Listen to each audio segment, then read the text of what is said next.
Começa agora Cinema na Varanda, com Chico Firman, Michel Simões e Thiago Faria. Varandeiras e varandeiros, começando meu Cinema na Varanda, sou o Michel Simões, episódio de hoje meu 154. Se esse monolito falasse, Thiago Faria... Pois é, Michel, o que ele diria? Thiago Firman diria coisas sobre... Eu acho que ele diria aquele... Faria aquele sonzinho do contato imediato. Tum, tum, tum, tum, tum. Seria isso que ele falaria. Ele traria, Cris, a invenção do tablet e outras coisas futuristas? Ah, com certeza. Muito bem. Thiago Faria, o que nós vamos falar hoje? Hoje vamos falar sobre um dos clássicos, dos maiores clássicos do cinema, 2001, Uma Odisseia no Espaço, dentro da nossa Cinemateca da Varanda, bem, que voltou Cinemateca da depois de Varanda. muito tempo ausente aqui Depois dos festivais aí que apertaram o nosso calendário, agora achamos um espaço pra finalmente completar a Cinemateca da Varanda, né, Chico? Ela voltou. Com aquela votação escandalosamente... Esplendorosa. Depois de uma campanha árdua feita entre 2001 e ET, o nosso Pois é, simbólico, né? Carlos Lira e Ricardo Rocha que acamparam essas campanhas, e estamos aqui falando de 2001. E Já vamos falar pensou? também de rock russo, né? Pra dar uma equilibrada. Rock um pouco russo, de... aquele a todos os anos, né? Rock russo, fazia muito filme e tal. Vamos falar da cena de rock da União Soviética dos anos 80 com Verão. Sim, vamos falar do filme Passou Verão. Verão. Certo? Do Kirill. Do Kirill, nosso querido Kirill. Kirill, eu não consigo falar aquele nome maior, o sobrenome dele. Na hora a gente enfrenta. Kirill. Ô, Chico, mas antes tem alguma coisa de boletim do Oscar pra trazer pros nossos varandeiros? Olha, a gente na semana passada terminou falando de dois filmes que são pré-indicados pro Oscar de filme estrangeiro, que é a gente falou mais, né, bastante, que é o nosso Em Chamas, filme sul-coreano do Lee Shandong, é representante da Coreia do Sul pro Oscar, e falamos também um pouquinho, rapidamente, do Grande Circo Místico, filme brasileiro, que não tem chance nenhuma de concorrer ao Oscar. E aí a gente pensou em dar uma passada rápida pelos filmes que são mais comentados, que estão mais cotados para concorrer ao Oscar de filme estrangeiro. Hoje o favorito é Roma, né, do Alfonso Cuarón, até porque é um dos favoritos para entrar em melhor filme também. Tá. E eu tava fazendo as contas, o Alfonso Cuarón pode, acho que, bater o recorde de indicações individuais pro Oscar, porque ele assina, além da produção, direção e roteiro de Roma, ele assina também a montagem, a fotografia, e ele pode ganhar também o Oscar de filme estrangeiro, que não tem, na indicação não aparece o nome dele, mas ele que vai buscar. Então, no final, ele pode sair com 6 Oscars já lá. Ô, Thiago, Cuarón é o Kubrick dos anos 2010, é isso? Que faz tudo no filme? Acho que não. Menos, Não, né? nesse sentido, sim. De querer controlar o filme todo, sim. Nós Aí vamos falar de 2001 parece. daqui a pouco, então... Pois é. Então, mas o Roma é o favorito, né? Até porque tem essa coisa de concorrer em várias categorias. Outro filme que tem muita chance e está sendo bem cotado é o Guerra Fria, do Pavel Pavlinovsky. Chico, esse filme... Se não fosse Roma, Aham. eu diria que o Oscar iria pro Guerra Fria. Por quê? Porque eu acho que Guerra Fria é um filme feito pra ganhar prêmio. Eu acho É também. lindo. Cada plano é muito bonito. Então, Eu- se você exibe Ah. pra academias, quaisquer que sejam, Aham. eles acho que se sentiriam obrigados a dar um prêmio. Tipo, eles fizeram com Ida, do Exatamente. Ele já ganhou o Oscar com Ida, né? Exatamente, é isso. Ele encontrou a fórmula de um filme elogiado por academias e festivais mundo afora. É muito calculado, Guerra Fria. Com certeza, mas eu, sinceramente, não me envolvi com o filme. Eu sei também que o não, Michel eu gostou, também não. Eu adoro. mas eu não me envolvi. Eu Eu caí até certinho quero nessa rever. cartilha dos festivais aí premiáveis. Eu até quero rever porque não me tocou muito não. É belíssima a fotografia e tal, tem várias coisas legais, mas eu vi durante a mostra, então vocês devem ter visto Sim. também. Ficou lá, não ficou nem entre Nem os 20 lembráveis. melhores. Outro filme que tá bem cotado e que algumas pessoas, alguns sites de aposta apostam nele pra sair dessa categoria também e ir pra outras, que é o Cafarnaum da Nadine Labak do Líbano, que teve uma indicação ao Oscar o ano passado, né, com o Insulto. E aí, Líbano. o Líbano, não ela. Não ela diz. Ela fez um filme, não sei se era o primeiro filme dela, o Caramelo. É um filme que meio que circulou pelo esse circuitinho de arte. Eu até hoje nunca vi. Ela tem um segundo filme depois. Tem um segundo filme que também passou aqui. O nome é Uma Pergunta. Eu nunca lembro direito. É bem grande o título. se eu não me engano. E o Cafarnaum Vocês assistiram na mostra, não? Não. Eu assisti. É um filme que é muito fácil de pegar as pessoas, porque tem uma coisa de... Tem um ator mirim incrível, absolutamente incrível, e é um filme de pobreza, justiça social, é um filme de denúncia também. Então, é um filme que tem vários motivos para as pessoas votarem nele. Eu acho bem difícil ele ficar de fora. Mas, enfim, são 87, né? Vamos ver o que acontece. O assunto de família do que a gente falou rapidamente aqui na mostra do Koreeda, ganhador da Palma de Ouro em Cannes, passou na mostra, passou no Festival do Rio. Ele também está cotado. Eu acho que o Koreeda nunca foi indicado ao Oscar de filme estrangeiro, se eu não me engano. Será que ele pode saber? Eu acho que não. E esse filme, eu acho que ele tem uma coisa mais familiar, que pode ser que ele termine aparecendo por ali. Fora que ele tem a Palma de Ouro em Cannes e os festivais estão garantindo todas as indicações. Por sinal, dos filmes que eu falei agora, todos passaram em festival, né? Roma, Guerra Fria, Cafarnaum e Assunto de Família. Aí tem vários filmes que podem pegar essa última vaga. Um deles é o filme do Reino Unido, que na verdade é da Zâmbia, que é Eu Não Sou Uma Bruxa, que foi comprado pelo Imovision. É um filme de 2017, dirigido por uma mulher, uma diretora da Zâmbia, mas que estudou na Inglaterra, se formou na Inglaterra, então, e a produção toda é do Reino Unido. Tem esses golpes, né? Enfim, tudo é da Zâmbia, é filmado na Zâmbia, é uma história da Zâmbia, atores da Zâmbia, mas diretora da Zâmbia, o dinheiro é britânico. E o diretor, pra mim, é da Zâmbia. Mas a indicação do Oscar é do Reino Unido. O Em Chamas está sendo bem falado, fez muito sucesso em Cannes. Koreeda nunca foi indicado mesmo. Nunca foi, né? Só que eu acho que é um filme um pouco menos palatável pro Oscar, pra academia. Depende, se aparecer, por exemplo, o Hit Pan foi indicado, né? Sabe lá o que pode acontecer. O Dente Canino foi indicado. Então, ele tá muito cotado também. Tá aparecendo em várias listas, em várias possibilidades. Mas eu não sei, eu tenho uma certa dúvida que vai acontecer. Tem um filme sueco chamado Border, que tem pelas fotos, eu nem li sinopse. Tem uma menina que tem uma carinha um pouco estranha, vamos dizer assim. E o filme parece que passou em festival também e ele tá sendo falado, mas estreou nos Estados Unidos, que já ajuda um pouco, mas não parece que tem tanta chance não. O Girl da Bélgica que ganhou o Border passou e ganhou o melhor filme não ser tão regar em Cannes. Então já tem o aval de Cannes também.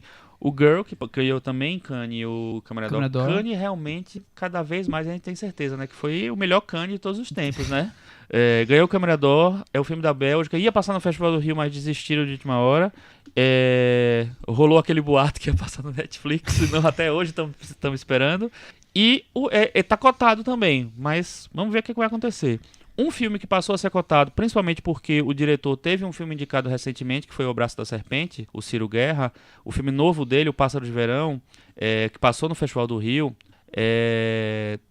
tá sendo cotado também. Ele divide a direção com uma moça chamada Cristina Gallego. E o filme é bem interessante.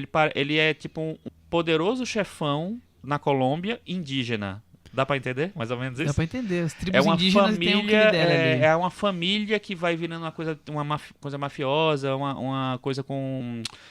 uma ligação com o tráfico de maconha.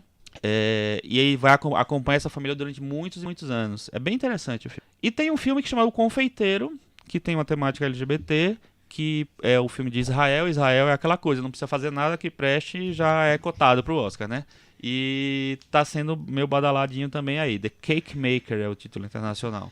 Mas, Chico, hoje em dia, eu acho que... 2 pontos aí sobre os indicados, os pré-indicados. O filme do Koreeda, Assunto de Família, ele estreou agora há pouco. Eu vi nos Estados Unidos, na Inglaterra, e tá sendo muito bem recebido. Então acho que a campanha dele começa forte. Fica facilitada, né? A crítica tá adorando o filme. E você fez a referência a Cannes, realmente, muita coisa saindo de Cannes, mas o curioso é que os possíveis 2 ali, os mais cotados para ganhar o Oscar, vieram de Veneza, o Roma e o Nasce uma Estrela, que passaram em Veneza. Sim, Nasce uma Estrela. Interessante. É que não, o ano passado... acaba sendo mais fácil pro Oscar pela proximidade, né? E eu acho que nos últimos anos os estúdios, as pessoas começaram a entender que Veneza é mais perto do Oscar, tem mais visibilidade. Então, o ano passado, A Forma da Água ganhou Veneza e ganhou o Oscar, né? Acho que não que vai acontecer de novo, mas sabe lá. Segundo o Thiago, ia acontecer. Eu ainda tô apostando em Roma. E lembrando aos nossos ouvintes que o Cantinho do Ouvinte está agora lá no final do podcast, mas vocês podem continuar participando lá, enviando comentários no nosso blog, cinemanavaranda.com, no Facebook, no Twitter, no iTunes, onde vocês quiserem. SoundCloud, onde vocês quiserem. Estamos aqui lendo e respondendo e depois fazendo pro Cantinho do Ouvinte. Cinemateca da Varanda 2001, Odisseia no Espaço, filme dirigido pelo Stanley Kubrick. Precisamos falar quem é Stanley Kubrick? Será que os nossos Quem é ouvintes... Stanley Kubrick, Michel? É um novato Olha. aí. A gente nunca falou de nenhum filme dele, né? Pois é, Eu curioso acho que em isso. algum momento nós vamos ter que até que voltar pra falar da carreira dele um pouco, porque ele é tão importante, né? Mas é o diretor de Laranja dos Mecânica, cineastas o mais Iluminado, famosos do mundo. e dessa pequena pérola do Pequena? cinema. Pequena pérola do cinema chamada 2001. Que foi lançado em 1968, então é um ano 50 também anos simbólico comemorando. pro Exatamente. filme. É um ano de grandes e clássicos. Né? No, Nós estamos lançando o episódio aqui hoje no dia 26 de novembro, 27 de novembro, e vai passar 2 sessões no Cinesesc especiais, comemorando os 50 anos, então muita gente vai poder, aqui de São Paulo vai poder assistir, não sei se isso vai acontecer em outros lugares também. Então é um ano comemorativo, né, de recordar esse filme e revisitá-lo, digamos assim, né? Pois é, o Cinemateca da Varanda, ele funciona, vocês devem lembrar, da seguinte maneira, cada integrante da varanda escolhe um filme, eles vão à votação nas redes sociais e o vencedor, quando a gente vai comentar o filme, a gente também revela quem escolheu verdade, esse estamos filme e esquecendo por quê, disso. né? O 2001 eu escolhi, mas foi por causa do Carlos Lira, Carlos Lira escolheu, né? nosso ouvinte. Eu escolhi por ele, na verdade, que ele insistiu muito, ele queria muito que a gente comentasse o filme. Mas eu não vejo nenhum problema, porque é um dos filmes da minha vida, um dos meus filmes preferidos, já vi várias vezes. O que eu acho que me incomoda para colocá-lo em discussão é que eu acho muito difícil discutir esse filme. Tem tanta coisa para falar sobre ele que a gente precisaria criar uma série da Varanda, uma temporada 2001. É um filme grandioso em todos os aspectos, então a gente fica com aquela sensação de que vai falar, mas muita coisa vai acabar ficando de fora. Né? Com certeza. E é o tipo de filme que é aquela coisa, assim, por mais que a gente tente interpretar, a gente nunca vai conseguir chegar nem tem. na quantidade de coisas que o Kubrick queria Haja pretensão mostrar pra querer ler todas as leituras do Kubrick, né? Exatamente. O Cris, quando você teve a primeira experiência com 2001, Odisseia no Espaço? Vou perguntar pra todo mundo. Nossa, faz tempo. Eu devo ter visto na época da faculdade. E vou te falar que revendo lembrava pouco. A cena que tinha ficado na minha cabeça é aquela marcante do osso que vira nave. E aí você, Chico? Do Ossonave. A Sonave. E você, Chico? Eu tinha... Primeira coisa, acho que spoilers liberados, né, gente? Passou na sessão da tarde, não, então essa fiquem à passou vontade. até, sabe lá, passou do Corujão. Eu vi também no começo do meu interesse por cinema, no início dos anos 90 e tal. Aí eu tive a chance de ver no cinema em 98, há exatamente 20 anos. E aí depois eu já revi umas 2 vezes. Eu vou ver junto com o Michel e a Cris nessa... Você devia ir também, Thiago. Lá no Cine Sesc, agora no dia 28. Eu acho que esse lembrava pouco tem a ver com que você... Quando você acha que ele já tá começando a viajar demais, você vai sendo meio seletivo, né? Hoje, com uma outra visão, como diz o Michel, com muito David Lynch visto, você consegue se apegar um pouco mais. E o Thiago, quando que viu a primeira vez? Foi quando eu era adolescente, 12 não Quando lembro. eu era criança pequenininha, lembra Não bastante? lembro, não foi quando criança, mas é aquilo que o Chico falou, quando você começa a se interessar por cinema, é um dos filmes que Básicos, são né? obrigatórios. Esse Cidadão Kane, O Poderoso Chefão. O e tudo mais. Kubrick, né? Os filmes do primeiros Kubrick. diretores que a gente Sim. assiste bastante coisa. Depois eu tive a chance de ver no cinema, mas muito tempo depois, foi aliás, acho que há um ano mais ou menos, quando passou no Cine Sesc, que vocês vão ver agora, e foi incrível, foi como se eu estivesse vendo o filme pela primeira vez mesmo. Eu acho que ele foi feito pro cinema, pra experiência dentro de um cinema, numa tela muito grande. Sem a menor dúvida disso. E a tela do Cine Sesc, eu acho que aqui na cidade é a que mais se aproxima um pouco do que o Kubrick queria. Não, tô mentindo. Seria o IMAX. O filme teria que ter exibido no IMAX para transmitir a sensação que o Kubrick queria ter passado na época do lançamento. Simone, vamos lançar uma sala IMAX do CineSesc aí. Porque uma das características do 2001 é técnica e tem a ver com o lançamento do filme nos cinemas. Ele pensou um formato de lançamento em telas maiores, uma outra tecnologia para o filme ser visto. A primeira vez que eu assisti foi na TV a cabo, acho que canal Cinemax ou algum dos canais da HBO. Aquele sábado à tarde, sabe? Você fala, nossa, que é isso? O que tá acontecendo? E anos depois eu vi por acaso no cinema na Bolívia. Bolívia? Cinemateca de La Paz. E é curioso porque a Cinemateca de La Paz ela é toda futurista. Olha só. Ela é toda prateada, ela é super moderna, nova. La Paz não tá longe disso, mas a Cinemateca é uma coisa assim, uma joia no meio do centro da cidade, assim. Eu achei tão curioso aquela coisa futurista, chega lá, fui dar aqueles 5 minutinhos de passeio, né, só fui conhecer, de repente vai começar daqui a 20 minutos, 2001, uma cena no espaço. Falei, não, eu vou ficar, é aqui que eu vou ficar, hoje eu vou ter que ver. Então eu vi com legendas em espanhol, foi bem curioso ver essa exploração do espaço aí. Ficou mais claro o que ele quis dizer naquela parte final? Não ficou nada mais claro. Em espanhol. Revendo ontem, mesmo assim, não continuou tão claro assim. Vamos pra sinopse, assim a gente pode falar liberadamente do filme? Vamos. Eu sei que você vai me chamar pra falar o nome do ator. Eu nunca soube falar o nome desse ator aqui. Eu não peguei nome de ator nenhum, tu fica tranquilo. Então perfeito. Ótimo. A vida, de suas origens ao confronto homem-máquina. Dos animais influenciados pelo estranho monolito que surge da Terra, a viagem a Júpiter, cujo supercomputador HAL 9000 assume a vida própria e põe em risco a vida dos tripulantes da nave. Muito bem resumido, né, Michel? Tudo para resumir e agora a gente poder falar deliberadamente. Muito bem. Sobre o que é 2001 Odisseia no Espaço, Thiago? É sobre tudo, nada. Nossa, eu adorei horas. essa pergunta, Michel. Universo e eu achei além. Maravilhoso. Universo numa casca de nós. Não, acho que resumindo muito bem, é um filme sobre esse desejo humano da aventura, da exploração, do desconhecido.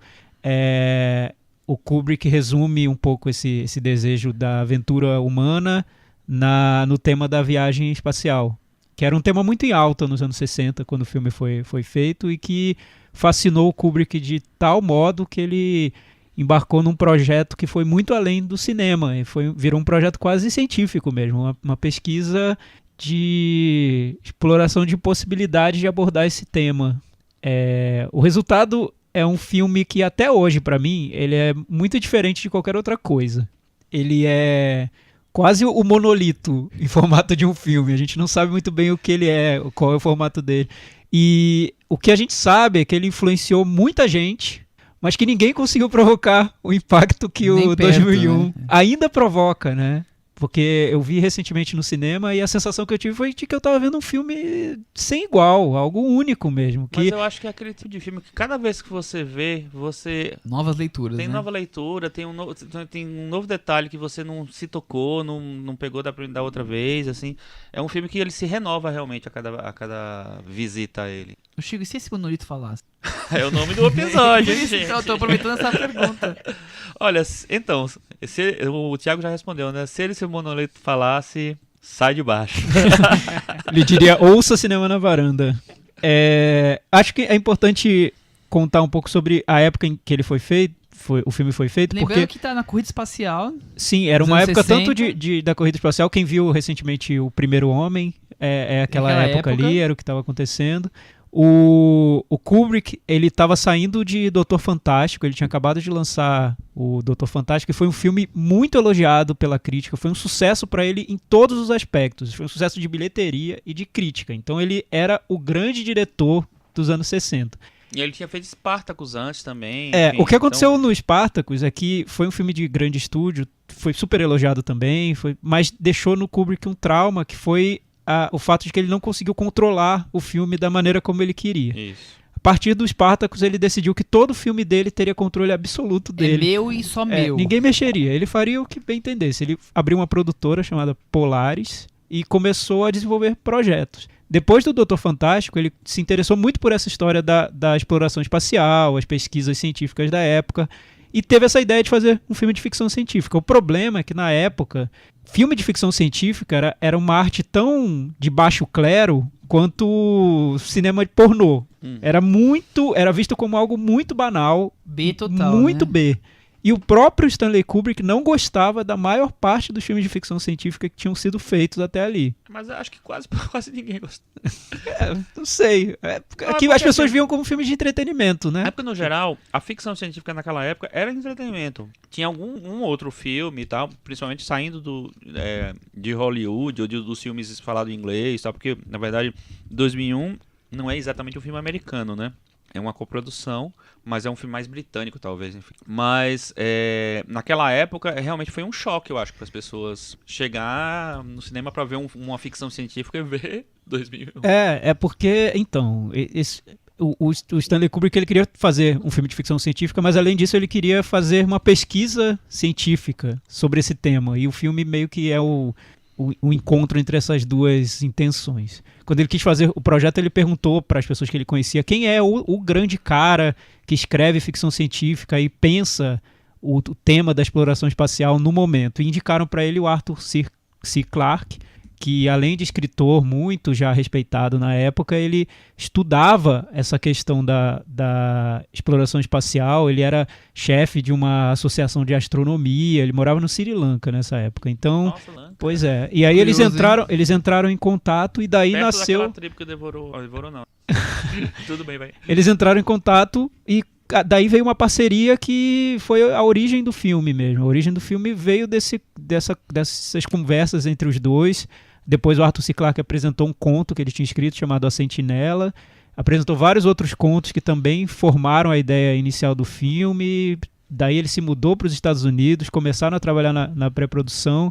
Foi uma parceria muito intensa. Por curiosidade, esse ano, olha, curiosidade, coisas cósmicas do destino. O nosso amigo Chico Firman, aqui da varanda, me deu de presente de aniversário verdade. o livro que é a biografia, praticamente, do filme. 2001, Uma Odisseia no Espaço, Stanley Kubrick, Arthur C. Clarke e a criação de uma obra-prima, escrito pelo Michael Benson. É muito legal o livro, tô lendo, recomendo para quem gosta do filme. E ele mostra que a história da produção do filme renderia um filme muito bom. E eu acho que vai ser feito, Chico. Eu tenho quase certeza, porque é muito interessante a história. Ele vai se chamar Serei Amado Quando Morrer. Sim, por aí.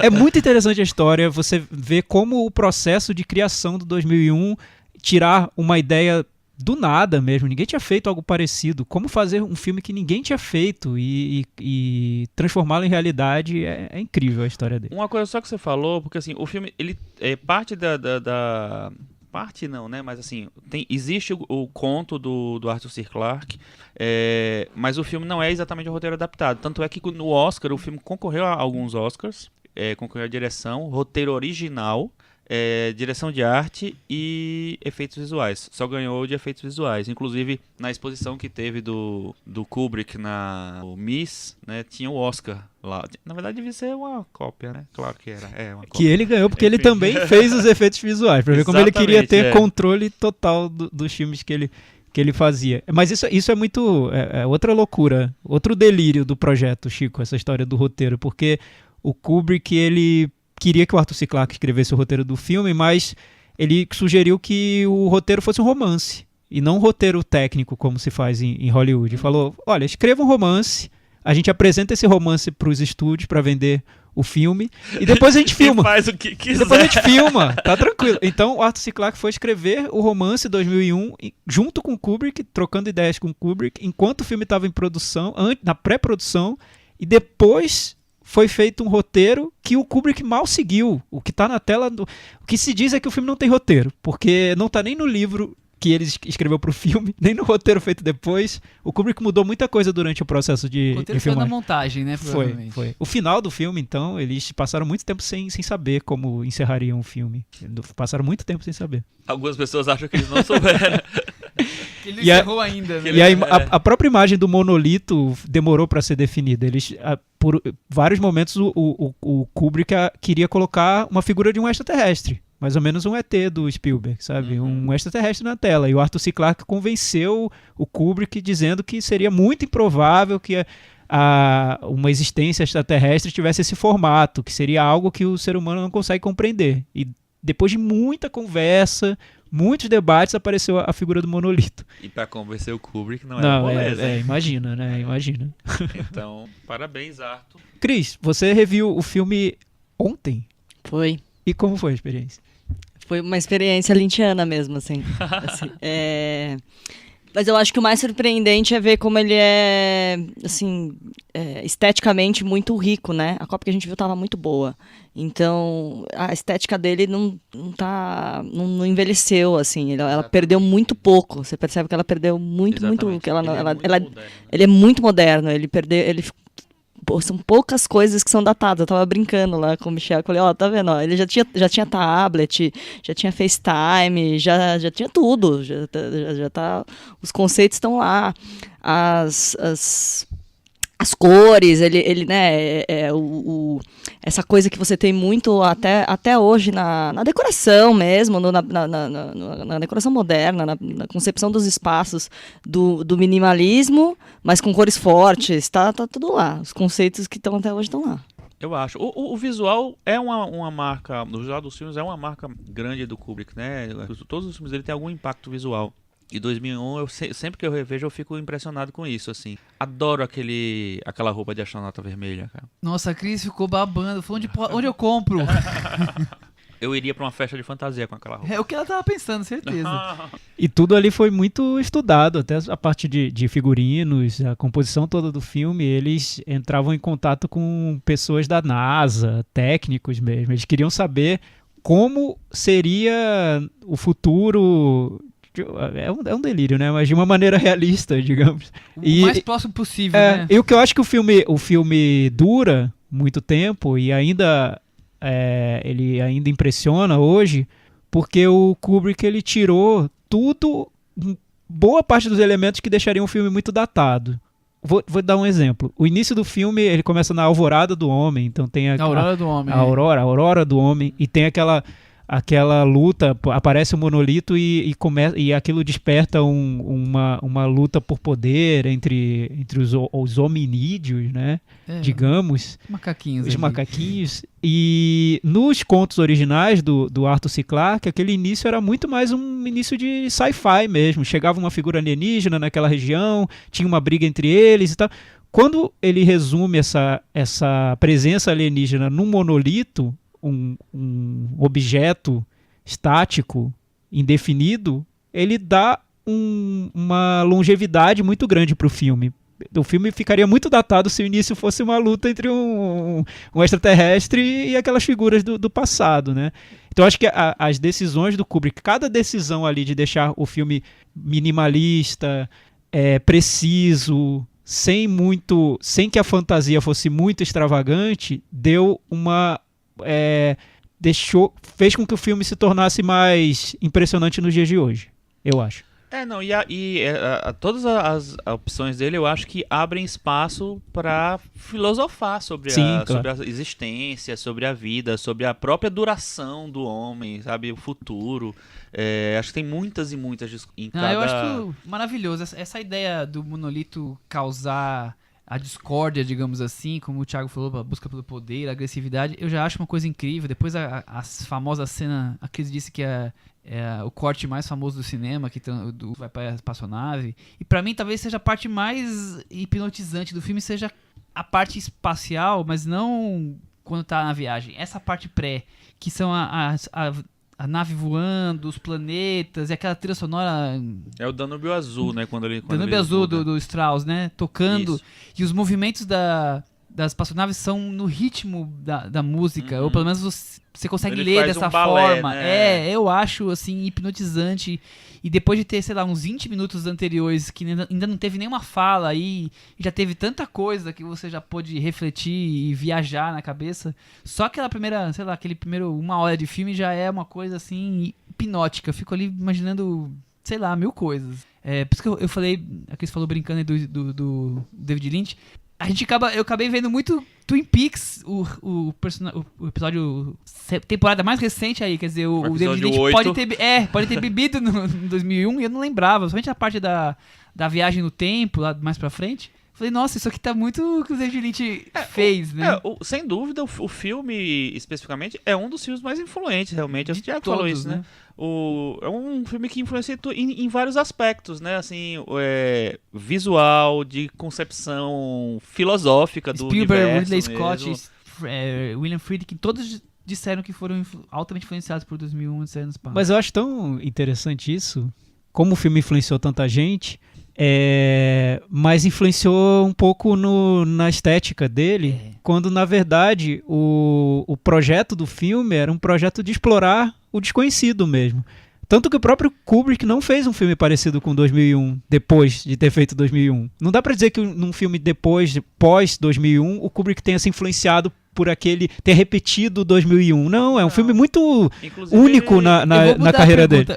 O Kubrick fez algum filme que o outro anterior se influenciou? Então, tão diferente do outro. Aí eu vou voltar, tudo bem? Porque eu acho que o que o Kubrick queria ter feito era um filme que explorasse o desconhecido. E o que outros diretores que se inspiraram no 2001 fizeram foi um pouco o contrário disso, que foi pegar um modelo que o Kubrick fez e partir desse modelo e recriar, ou prestar reverência, ou citar. E o espírito do Kubrick não era muito esse. Eu entendo, virou um artigo de cultura pop mesmo, e que as pessoas gostam, se influenciam, rendeu influência em todas as áreas da cultura pop. Mas acho que o essencial do 2001, a lição que o Kubrick deixa para outros cineastas, é a coragem de você sair do nada pro desconhecido e criar um filme que talvez ninguém tenha visto e que estava na sua cabeça e que você conseguiu concretizar. Aí eu não sei se muitos cineastas conseguiram realmente se inspirar no Kubrick. Não. Muitos copiaram a estética do 2001, mas essa inspiração no Kubrick eu não vejo. Não necessariamente eles se copiaram para refazer ou tentar fazer uma coisa parecida. Eu não sei se... É que eu vejo isso, Chico, quando eu assisto a um filme como A Chegada. Sem querer falar mal do Villeneuve, né? Eu não queria falar mal do Denis Villeneuve. Tudo bem, o cara tá lá esforçado e tudo mais. Mas eu acho que uma coisa é decalcar e outra coisa é pegar o espírito original e tentar criar a partir desse espírito. Eu acho que muitos decalcaram e poucos tiveram a coragem que o Kubrick teve de partir do zero e criar algo que estava dentro da cabeça dele e que era um desejo dele. Eu acho muito fácil copiar 2001. O Michel diria que o Christopher Nolan fez um Interestelar. Aí, outro exemplo. Aí, já citamos dois. A Chegar. Já citamos dois recentes. Tem muitos. Você não gosta? Não gosto. Já citamos dois recentes, mas tem muitos. O Interestelar, o A Chegada. São filmes que citam 2001 claramente. Desde Contatos Imediatos, tem enfim, inúmeros filmes, né? Não vamos muito além, não. Mas acho que o legal mesmo... Eu não acho que Contatos Imediatos tem tanto a ver, não. Mas o que eu acho é o seguinte, assim, é que talvez o filme do Kubrick, ele tem apesar de ele ter um protagonista e tal, e ter um drama, eu acho que ele quase ignora o protagonista no conjunto geral. Eu acho que ele praticamente ignora todos os personagens humanos. Eles estão ali só pra fazer algum gatilho ali. Aliás, o filme foi criticado por isso, né? O próprio Tarkovsky detestava o 2001 não sabia. Por causa disso. Porque dizia que era um filme muito mais técnico do que humano. E ele fez o Solaris respondendo isso. Os personagens são robotizados, eu acho. Principalmente eu não sabia que ele detestava, eu sabia que o Solaris era uma resposta. Ele falou muito mal. Ele falou muito mal. Muita gente falou muito mal do filme. É bom colocar desse contexto também, porque o filme foi lançado em 68, foi um sucesso de bilheteria, mas muita gente falou mal dele. Muita. O Tarkovsky foi um exemplo, mas a crítica se dividiu. Tanto que no Oscar ele só ganhou o prêmio de efeitos especiais. Então dá pra ver que não foi uma unanimidade. Mas o público gostou, o filme foi um sucesso. Quem ganhou aquele Oscar, Chico? Gostou não, né? Foi ver. Pagou pra ver.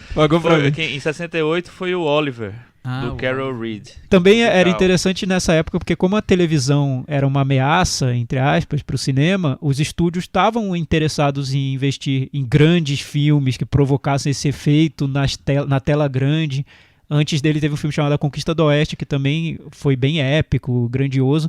E o 2001 talvez tenha atraído tanto o público de uma maneira semelhante a como o Avatar do James Cameron atraiu o público. As pessoas queriam ver algo que só conseguiriam ver no cinema, que não conseguiriam ver em casa. Eu acho que tinha um ingrediente aí especial que é o seguinte, era na corrida espacial. No ano seguinte o homem chegou à Lua, então as pessoas estavam fascinadas pelo espaço. Sim. Já tinham mandado a Laika lá ficar vagando e tal.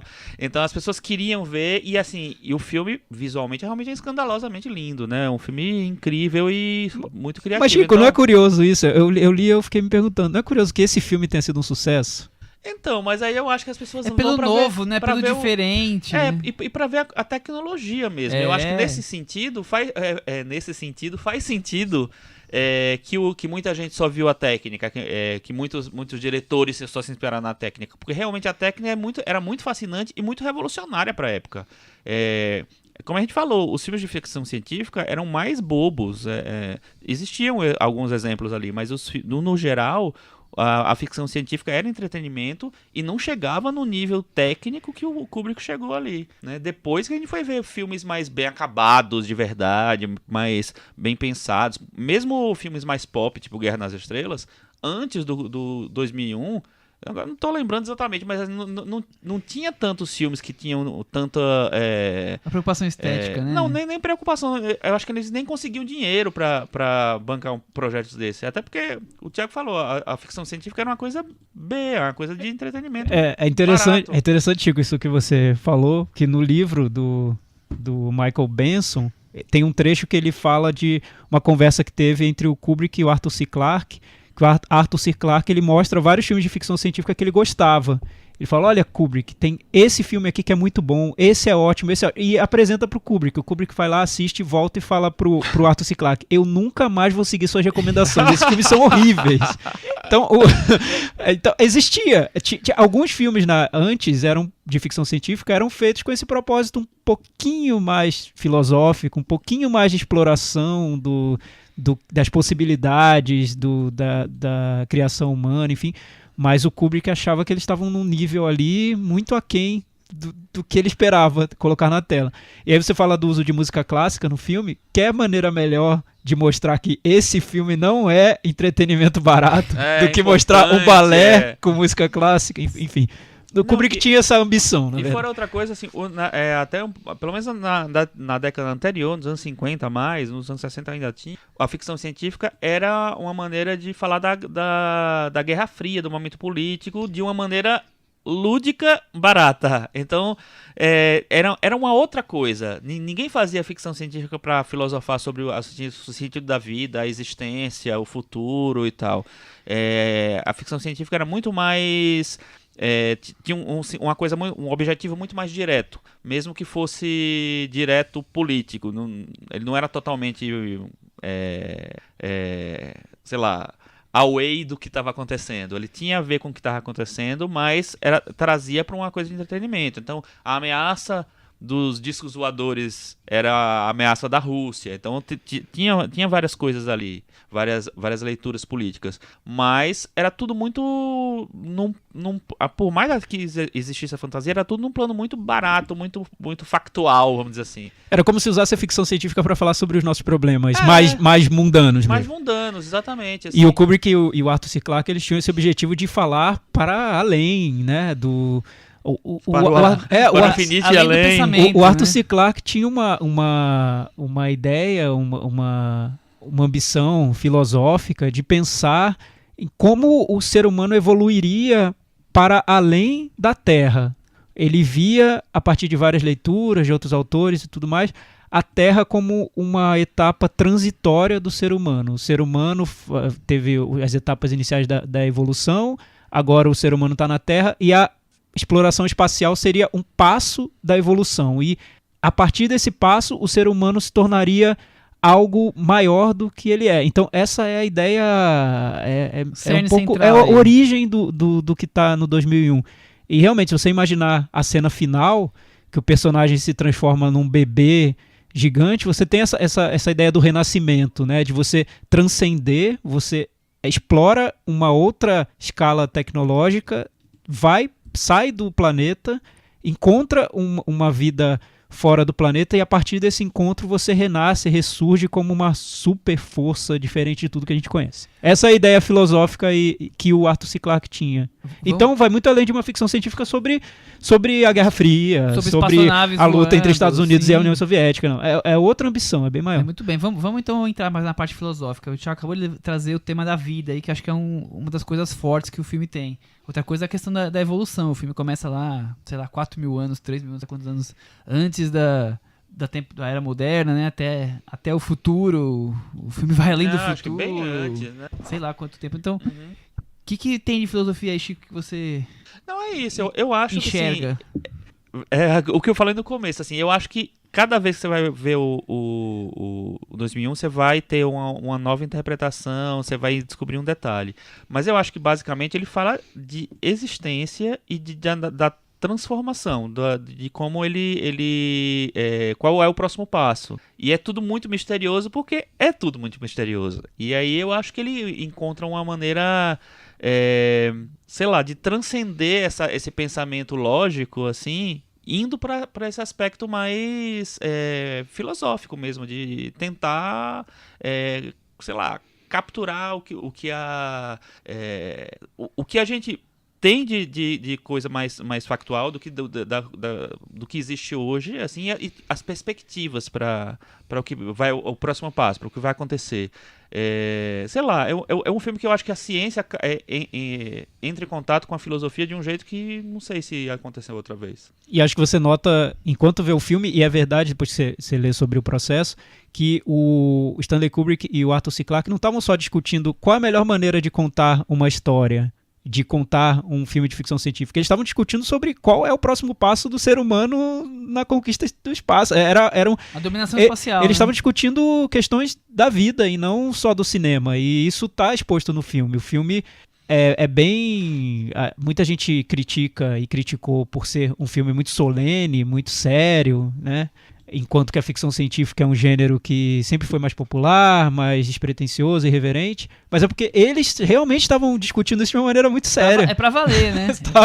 Eles estavam discutindo essas questões de ensaio, existe vida né? após a Terra valer. mesmo? Existe vida fora da Terra mesmo? Como seria essa vida? Como ela se manifestaria? O que aconteceria se o humano entrasse em contato com essas vidas fora da Terra? Reencarnação. O que seria, o que aconteceria? Enfim, o filme mostra que era uma discussão muito séria mesmo entre eles. E acho que outro ponto importante que a gente pode trazer debate é a inteligência artificial, né? Que ele traz aí na forma do HAL 9000, o computador mais perigoso da história da humanidade, digamos assim, né? E o quanto ela é possível, né? E acho que depois ele acaba até quis voltar a trabalhar com o filme O AI, que depois ele acabou morrendo antes de terminar, e o Spielberg que acabou fazendo o filme. Mas acho que é um tema curioso ali, né? Quer dizer, o quanto um computador pode ter emoções, ter vida própria e agir a seu bel prazer. Vocês têm algum... Aliás, uma das interpretações interessantes do filme é que o computador demonstra mais emoções do que os personagens humanos. Isso é muito curioso no filme. E é proposital, né? Os que criticam o filme por não colocar no centro do filme os personagens humanos, é proposital. Os diálogos todos de personagens humanos são banais. Não sei se vocês já pararam isso. São diálogos bobos, quase. Porque eu acho que diálogos importantes no filme tem com o computador, aquela palestra lá que não é uma palestra, é uma apresentação do que está acontecendo, e a conversa anterior, né? Aquela conversa com os cosmonautas russos ali, né? E são sempre perguntas frias, respostas frias, muito educadas, muito polidas, é o que você falou. São meio banais, né? Por mais que às vezes tenha até algum conteúdo forte ali, mas são feitas de maneira banal. Então eu acho isso muito estratégico. Por mais que, principalmente, as interpretações são fracas, ou provavelmente sejam propositadamente fracas para que o computador seja o grande centro emocional, o cerne ali da história. Né? E a coisa do Hall, eu acho que serve tanto para o homem, assim, o que eu falei no negócio da transformação, como para o próprio Hall, porque ele vai se descobrindo como ser vivo, né? E ele funde a cabecinha, né, do computador. E aí ele não consegue, sei lá, lidar com aquilo, assim. E aí é a coisa do próximo passo dele também, entendeu? Dele resolver que ele vai ser vai existir. Eu acho vai ter vida própria, né? E aí eu acho que, de novo, em outro aspecto, né, o Kubrick fala sobre essa coisa de refletir o que é existir também, né? E como é que você existe depois que você existe do jeito que você existe hoje. E uma criação, uma ferramenta humana. Ele está falando muito também sobre ferramentas, desde o início do filme com a história do osso, que vira espaçonave, naquele corte. Que vira uma arma. Que vira uma arma e depois tem um robô. São as ferramentas que o homem cria e como essas ferramentas transformam o próprio homem, né? O filme está a todo momento criando isso. O interessante, quando eu vi no cinema há pouco tempo, eu senti muito essa diferença entre as partes do filme, falando sobre a estrutura dele. Porque hoje, quando se fala em 2001, muitos comentam como o filme do robô que se rebela e tal. Isso é uma parte do filme. O filme tem 4 partes, né? Muito bem definidas. A primeira é lá no início da humanidade. Os macacos e o monolito. A segunda é uma viagem à Lua. A terceira é uma viagem a Júpiter. Nessa terceira parte que tem o Hall, que o Hall aparece. E a quarta é o contato imediato e muito louco com a força alienígena.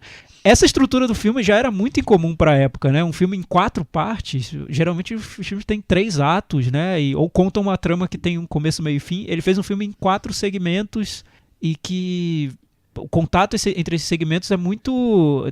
leva um tempo, tem umas elipses entre uma coisa e outra. Imagina, às vezes de 4.000 anos. Além de toda a invenção técnica e de transformar a ficção científica num outro gênero diferente de todo mundo de tudo que as pessoas viram no cinema, ele ainda narrou o filme de um jeito que ninguém estava acostumado a ver, com uma trama que praticamente some e aparece e não se conclui. É um filme muito fora do comum mesmo, né? Alguém viu 2010, o filme que... Eu vi faz muito tempo. Eu nunca vi, diz que tem algumas respostas, o personagem é o mesmo, né? Mas, gente, que resposta? Não sei, não sei. Eu li hoje nas pesquisas, Michel, tinha alguma que coisa. perguntas? A pergunta maior qual a é... pergunta? Tu não sabe nem a pergunta, quanto mais a resposta. Se Manolito falasse, essa é a pergunta. Ele acho que ele abriu também, influenciou muito esse cinema de ficção científica filosófico. Sim, foi uma tendência depois do totalmente, 2001, né? O próprio Contato, que foi um filme inspirado no Carl Sagan, também tem essa origem científica não, e tudo mais. Solaris. Ué. Solaris, né? O do Stalker. Tarkovsky, Stalker. Então abriu esse campo da ficção científica para filosofar sobre a condição humana, o desejo de explorar, de se aventurar, o o mistério, o desconhecido, e foi aí que tudo começou. A importância do filme, acho que ele ganhou um peso com o tempo que virou um monolito mesmo, eu acho. É muito difícil você entender tudo que ele representa e como ele foi criado, enfim, é muito misterioso ele próprio. Mas voltando sobre o que você falou das partes, assim, além da estrutura ser diferente e tal, é difícil pra quem chega no filme pela primeira vez entender uma sequência lógica ali. Nem sei se tinha uma sequência lógica ali, na verdade, mas assim, é tudo muito aberto, né? A estrutura mesmo, tudo é muito aberto nas possibilidades que você provoca no espectador, assim.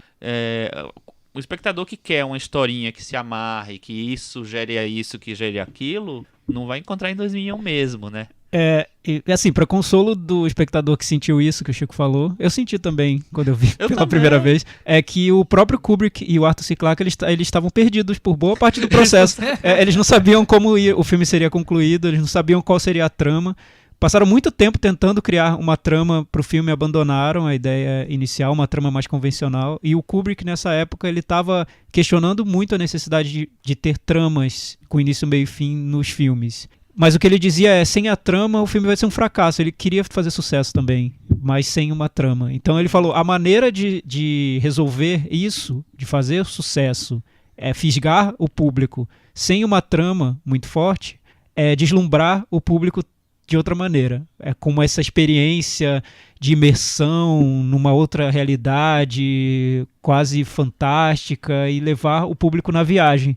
Ele concretizou, eu acho, no 2001, essa intenção, porque sim, você viaja no filme sem conseguir nem entender mais ou menos que trama é essa, que personagens são esses, o que eles representam, pra onde eles estão indo, né? Principalmente depois que entra na questão do passado e futuro, aí essa cápsula do tempo ali, né? Aí agulha aquele quarto cheio de, sei lá... Michel, como você interpretou o final do filme? Nossa! Eu tentei... É super difícil, eu não consigo ver grandes explicações lógicas ali. Eu tentei entender que o personagem se viu no futuro e nesse contato com algo alienígena, nessa visão do futuro, ele ressurge. É mais ou menos isso. É quase uma reencarnação, assim. Mas o efeito que ele passa... quase físico mesmo nesse final, é difícil de descrever, né? Super. É total. Ainda mais aquele bebê astronauta, né? Com aquele rosto parecido com o do personagem. É o enigmático do enigmático. Eu gosto, Metavaranda. gosto daquele quarto, né, Cris? Aquele quarto. É o quarto O quarto é vitoriano. maravilhoso. Meio O Luís quarto é XVI, maravilhoso. assim. É, porque ele ao mesmo tempo ele é moderno e ele é clássico, retrô e é clássico. Eu vi em algum lugar Ele que é o tem quarto mais cores. Kubrick de todos os tempos. Né? Mas não Kubrick. Ele queria fazer referências vitorianas no filme. E ele colocou tudo naquele quarto.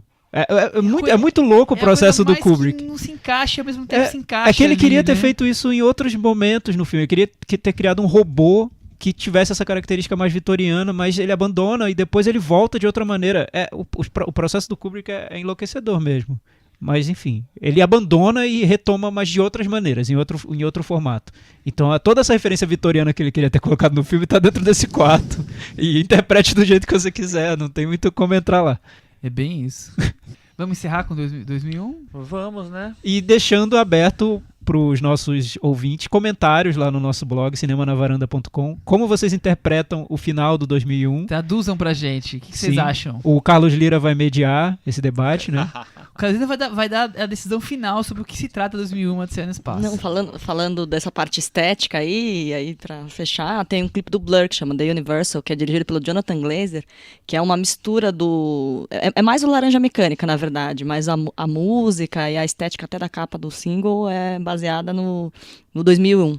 E dirigido pelo Jonathan Glazer, e ele consegue pegar exatamente esses conceitos de tudo muito branco, mas de repente tem cor e tem gente muito louca e vários significados enfim, O Jonathan bem Glazer, interessante. por exemplo, no Sob a Pele, eu acho que ele é um cara que ele tenta pegar essa coisa da filosofia. Vocês gostam do filme? Não. Então, eu não Não. gosto muito. Nada Mas eu acho boa a Eu intenção. gosto demais do Sexy Beast. Mas eu gosto da intenção. Eu acho que esse captou mesmo um pouco a Pois ideia. é. É de se aventurar no filme, né? Aham, No fazer do filme. O que eu esqueci de falar, só uma Opa, linha, não pode é que esquecer. no livro que o Chico me deu de presente, o autor faz uma comparação, porque ele entrevistou Arthur C. Clarke várias vezes. A Odisseia do espaço do filme originou da Odisseia do Homero, que é o grande épico dos então épicos. Tem a jornada do herói. Então tem a jornada do herói na origem da concepção do filme e também uma referência ao Ulisses, do James Joyce, que seria também essa jornada do herói, do Homero, mas dentro de um dia. Então tem essas duas referências aí bem... Eu não esperava nada menos Grandiosas. do que juntar Homero com Ulisses num filme de ficção científica. Ele queria ter feito o o épico dos épicos, né? Nada menos que isso. Nada menos que isso eu tava esperando. Vamos pra Rússia, agora pra União Soviética, Chico Firman. É isso aí. Filme Verão, dirigido pelo Kirill Serebrennikov. Estudei bastante russo pra falar isso. Vamos viu? falar de novo. Kirill Serebrennikov. Ok. Eu acho que é o 8º filme dirigido por ele, mas no Brasil ele chegou com Estudante, que é o filme anterior, que passou em algum festival, não sei se chegou a estrear. Acho que chegou a estrear. Alguém conhece o cinema Eu- do Serebrennikov? Cara, eu acho que Eu vi o Estudante, eu achei um filme interessante. É sobre um jovem, claro, estudante, que acredita que o mundo foi dominado Pelos comunistas. demônio, alguma coisa assim, pela maldade. E ele começa a discutir moral, pais, professores, e acaba sendo meio testado, sendo marginalizado por essa visão quase alucinada que ele tem das coisas. Acho que vale falar que o Kirill Serebrennikov, ele tem uma carreira de filmes muito políticos ou provocativos, críticos à sociedade. Tanto que ele está agora preso, em prisão domiciliar, assim como o nosso querido Jafar Panahi no Irã, ele está preso lá na Rússia, porque ele é contra o Putin. Então inventaram, ou pelo menos dizem, os defensores dele dizem que inventaram um jeito de criminalizar ele com relação a algum financiamento de teatro, mas na verdade seria por razões políticas. Fica essa dúvida curioso aí. que esse filme passou em Cannes junto com o filme do Panahi, ou seja, 2 filmes de diretores que estão presos, E que não puderam comparecer. né? Exatamente. Não sei se é aquela prisão tipo Panahi, né, que sai não sei passeando pelo também. Irã inteiro. O que eu li é que as filmagens ocorreram em julho de 2017 e em agosto ele foi tirado de São Petersburgo. O filme foi feito em São Petersburgo. Então, em agosto, ele teve que sair da cidade para ir para Moscou e ficar preso na casa dele, prisão domiciliar. O final do filme ele concluiu dentro de casa, fez a pós-produção, mas ainda teve um trecho do filme que foi feito com anotações dele. Então teve um trechinho que foi Que feito foi filmado sem, uma cena ou outra que foi sem, sem a presença dele. Mas foi isso. E ele foi condenado a 10 anos de prisão. O julgamento foi agora em outubro, acabou mas ainda de- não resolveu nada, pelo que eu vi. Tá nesse caminho ainda. Sinopse pra gente poder falar aí livremente dessa cena de rock. A história antes da fama. Início dos anos 80, os primórdios da cena punk rock na União Soviética, com grupos de jovens que compunham influenciados pelos LPs contrabandeados de David Bowie, Talking Heads e outros. No centro da trama, o futuro ícone dessa geração, Viktor Tsoi. Não? Teu Yu. Teu Yu. É que você demorou tanto pra falar que eu achei que não ia falar mais, mano. E o triângulo amoroso que viveu com a esposa de seu amigo e o grande incentivador, Mike. Mike Naumenko. É o Roman Bilic. Muito bem. E a esposa, que você não deixou eu falar, Irina Starchenbaum. Perfeito. Eu fiquei com medo Por desses sinal, muito nomes. boa essa atriz. Eu também gostei muito muito dela. dela. Aliás, repete, por favor, o nome do Mike. O Mike se chama Roman Bilic. Ele é um roqueiro atual hoje, da Né? cena rock atual, russa, digamos assim. Ele tem cara de roqueiro brasileiro. Tem, né? É. Ô, Thiago Faria, nosso especialista em música. E música russa, não. Em tudo, em todos os tipos de música. Viktor Tsoi é o Renato Russo da União Soviética? Então, parece que sim, né? Alguma Eu coisa não conhecia, eu conheci por causa do filme. No meu conhecimento de rock soviético é quase nulo. Era, né? Porque Era agora até eu então. comecei a ouvir muito por causa do verão. Eu adorei o filme, já comentei um pouco sobre ele aqui. E eu acho que eu gostei muito por motivos que são muito particulares. Eu gosto da cena do rock dessa época. Eu acho que esse período foi muito mal filmado, ele rendeu muitos filmes fracos que não vão ao coração da Quando questão. Você diz da cena de rock como Mundial, um todo. mundial, Tá. dos anos 70 e 80. Então, sempre puxa um pouco por essa questão da androginia, ou fazem biografias muito quadradinhas, contando como a banda surgiu, como fez sucesso, como... Oficialistas, um exemplo bem recente é o Bohemian Rhapsody, que a gente comentou. De The Doors a Bohemian Rhapsody então tem tem uma vários. série de filmes assim, né?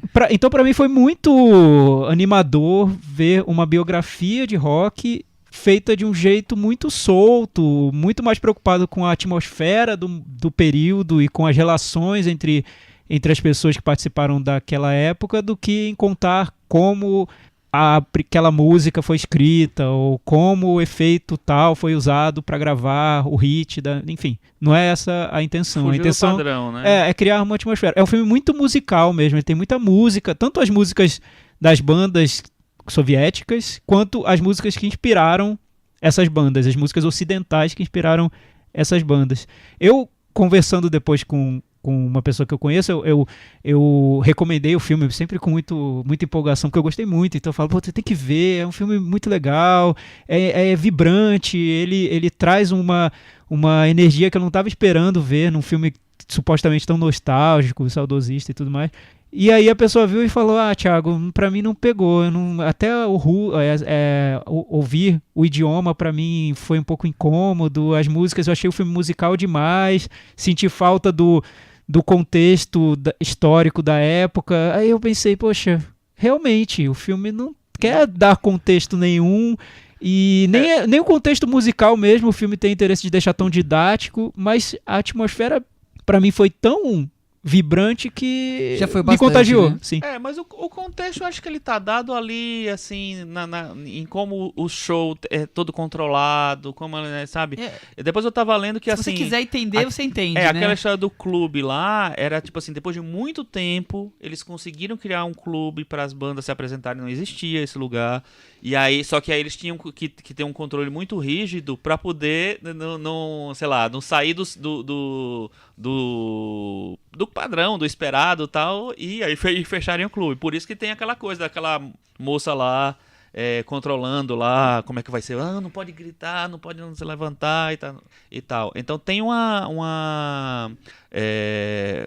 contexto assim, eu acho que tem um contexto. Ele não explica, ele não é didático realmente, assim, mas tem. E eu acho que quando ele vai citando as bandas e literalmente citando as bandas de fora, a influência, eu acho que ele dá um contexto musical também, né? Ele não fica preocupado em explicar. Curioso. Eu vou falar que eu por acaso, conhecia o Vitor Tsoi já tinha ouvido várias vezes. É um pioneiro. Eu vou contar o porquê, algumas coisas são curiosas. Eu estava jantando com o Cris e um amigo nosso um dia, e ele gosta muito de esportes Radicais.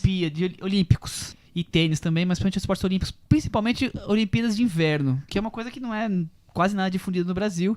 E ele estava contando naquele dia que tinha visto agora eu não lembro qual que é o esporte. Um dos esportes. Cris, você lembra qual era o esporte? Patinador, alguma coisa assim, que tinha acabado de ganhar várias medalhas de ouro, e contando a história dele, que ele tinha sido banido, ele era coreano, tinha sido banido da Coreia, e por alguma razão X, e ele tinha ganho medalhas na Coreia, e aí ele mudou para a Rússia e se tornou cidadão russo e conseguiu depois competir pela Rússia e tinha ganho medalhas, as mesmas medalhas que ele tinha ganho pela Coreia, pela Rússia. E quando ele se tornou russo, ele decidiu se batizar com o nome de Victor, em homenagem a esse cantor, ao Vitor Tsoi, porque a mãe dele gostava muito da banda Kino. E aí a gente olhou, vamos ouvir essa banda? E aí abrimos o Spotify na hora, no restaurante, e começamos a ouvir, fomos embora ouvindo. Então eu ouvi umas 10 vezes essa banda. Deu uns 2-3 meses, eu descubro que ia ter um filme em Cannes sobre a história deles. Foi, meu Deus. Foi agora, recente. Faz um ano.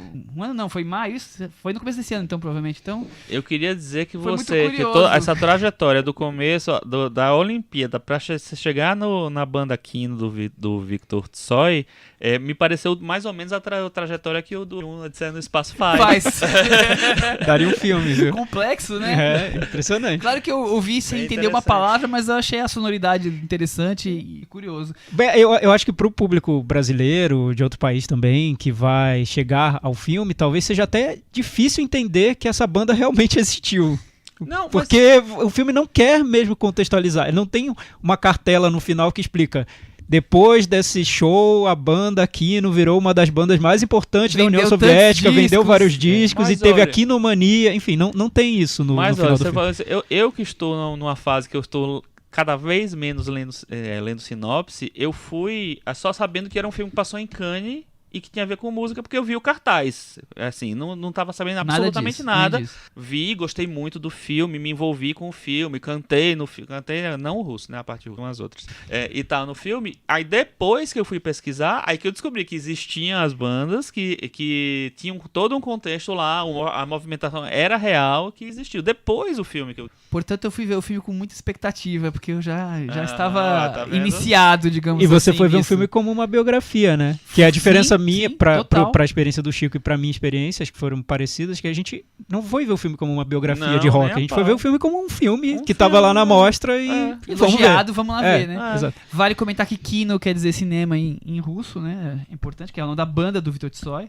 Aí agora falando sobre o filme. Então o filme começa aí tentando contar um pouco sobre essa era, sobre o início. Então aquela coisa, olha, eu ouvi um LP aqui, tem um amigo meu que entende inglês, traduziu pra gente a letra pra gente entender, então estão ali ouvindo David Bowie, Talking Heads. É tão curioso essa efervescência da descoberta, né, desse mundo que tá se abrindo pra um país que vive num regime, naquela época, tão fechado. Isso é antes da perestroika, da glasnost, quer dizer, o país totalmente fechado pro resto do mundo, pro ocidente, então tudo era novidade, tudo era diferente, e eles estão ali descobrindo, querendo fazer algo parecido. É tão gostoso, né, ver essa coisa jovem e da descoberta e desses novos mundos do rock. Acho que ali o filme já vai me ganhando. Só completando isso, isso foi uma coisa que me envolveu muito realmente, porque é uma realidade que aconteceu basicamente em todo lugar, né? No Brasil, que também vivia uma ditadura e que tinha as bandas que surgiam aqui também se inspiravam muito, que vinha de fora, e era uma coisa que difícil, que alguém trazia, que apresentava para não sei quem, não sei o que lá. Então isso também eu achei meio fascinante, assim, sabe? A partir das coisas que você pega por acaso, às vezes, você cria uma coisa sua mesmo. O Thiago, que viveu muito tempo em Brasília, qual a semelhança aí com o rock de Brasília dos 70 e 80 aí, de bandas como Capital Inicial, Legião Urbana? Olha, me impressionou muito, muito mesmo. Eu não esperava que teria sido tão parecido. O que eu li depois é que Leningrado, esse clube de rock, fica em Leningrado, que depois virou São Petersburgo. Ele fica mais... São Petersburgo que virou Leningrado, que virou São Petersburgo. Exato. Ele fica perto da Finlândia, então era dali que eles conseguiam acesso a essas músicas ocidentais, que eu fiquei me perguntando como isso acontecia, né? Dá umas 4, 5 horas de trem. Mas aí você pensava que no Brasil, De Helsinki. naquela mesma época, o filme é no iniciozinho dos anos 80. No Brasil isso aconteceu no fim dos anos 70. Amigos filhos de diplomatas que moravam em Brasília e que viviam em Londres enviavam fitinhas cassete pelo correio com o disco do Sex Pistols, com o disco do David Bowie. Então, as semelhanças são incríveis. Eu vi o filme e parecia que eu estava vendo um filme sobre o Legião Urbana, sobre aborto elétrico, porque é muito parecido como ocorreu. Sobre o Legião Urbana. Então, esse é o detalhe importante. Não foi feito Não esse filme. vamos pensar nisso. Então, como um filme sobre essa sensação de você descobrir uma abertura para um mundo que não é seu. E acho que mais importante ainda, que me tocou mais no verão, é como a música cria conexões entre as pessoas e cria encontros e relações. Uma música que está vindo de uma realidade totalmente diferente da sua, numa língua que não é a sua, e cria uma cena, né? Eu acho que o filme mostra isso tão bem, porque você tem... Os personagens principais são um músico um pouco mais experiente, que começa a ser uma espécie de tutor desse músico novato, que é o Vitor Tsoi, que vai depois virar, como você disse, o Renato Russo da União Soviética. Então, o filme... Era o quê? Era o... O filme é do... O outro, não sei, o Jair Adriani? Enfim. Não, mas eles tinham tipo 5, 6 anos de diferença só. Sim, era pouco, mas um era... Já tava com a carreira começada. Um era mais estabelecido um pouco. É. E entre eles tem essa mulher que cria-se um triângulo amoroso. O filme é baseado num livro que ela escreveu. Então, ela acho que representa um pouco esse fascínio em relação a essas figuras que são tão criativas e tem uma relação de amizade que é muito bonita de se ver, eu acho, né? Você...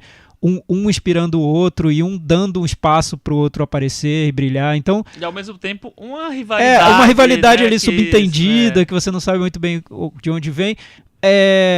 Como o filme tira toda essa parte didática que poderia existir numa biografia desse jeito, ele foca nessa questão das relações provocadas por uma cena musical. E é isso que deixa o filme melhor, né? Eu acho. Porque acho que o filme é isso. Ficar dando explicaçõezinhas, essa banda aqui fez sucesso aqui, lançou tal disco. As coisas vão acontecendo, então eles se conhecem, as músicas vão surgindo, você consegue ver um pouco de como é que as letras foram escritas de uma música ou outra, e fica essa coisa mais dos personagens, da relação entre eles, e menos de contar a história, ele cresceu de uma família tal. Não, é sobre a cena, sobre o que estava acontecendo ali, com foco principal no Victor e no Mike e na Natasha. E eu acho legal porque tem vários momentos. O filme tem várias...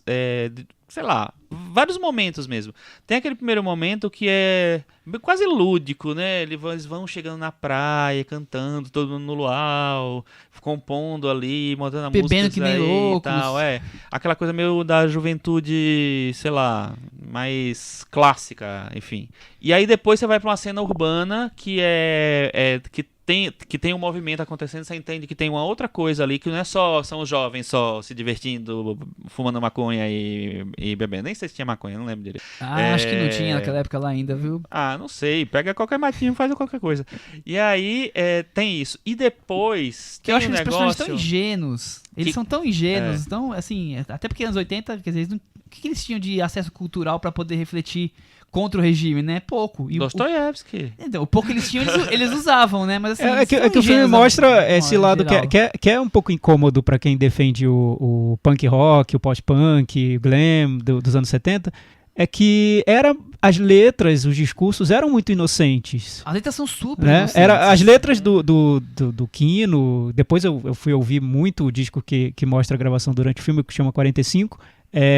As letras são: eu sou um vagabundo, então a minha namorada tá chegando hoje, eu vou ficar com ela. É muito simples, né? Então não dá pra buscar esse tipo de profundidade no rock que era feito nessa época, porque ele era um espelho de uma juventude que estava alienada. Essa palavra é chata porque ganhou um peso muito forte, mas alienada às vezes porque elas estavam excluídas mesmo de tudo. Eram Era a geração sociedades muito Coca-Cola. fechadas. Eram sociedades que estavam fechadas para muita coisa. São músicas basicamente sobre o amor, mas principalmente sobre liberdade, sobre sentir-se livre, né? Mas sobre- E aí depois tem questões políticas. Sobre mas... a questão jovem também, É, isso. a experiência de, sei lá, de ser jovem, enfim. Mas aí, voltando só pra Voltando ao coisa, capítulo. além daquela de outra coisa, tem uma coisa que aí me chocou completamente, porque eu não tava totalmente esperando nada disso, e ele vem com aquela cena do trem que se transforma numa cena musical diferente das outras cenas musicais que já tinham acontecido, que aí eu fiquei pensando, nossa... ele tá imitando Trainspotting, tá imitando não sei o que lá. Não, mas não, ele faz um negócio muito mais radical para o pop, para a coisa pop. Que é tipo assim, ele faz um clipe mesmo, Ele, na ele verdade. meio que interpreta É. a maneira que aquele personagem tá enxergando aquelas músicas, Não, né? com aquela.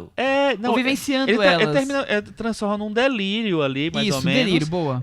Com todas aquelas intervenções visuais Moderninhas. quase de adolescente, né? De caderno de adolescente, assim.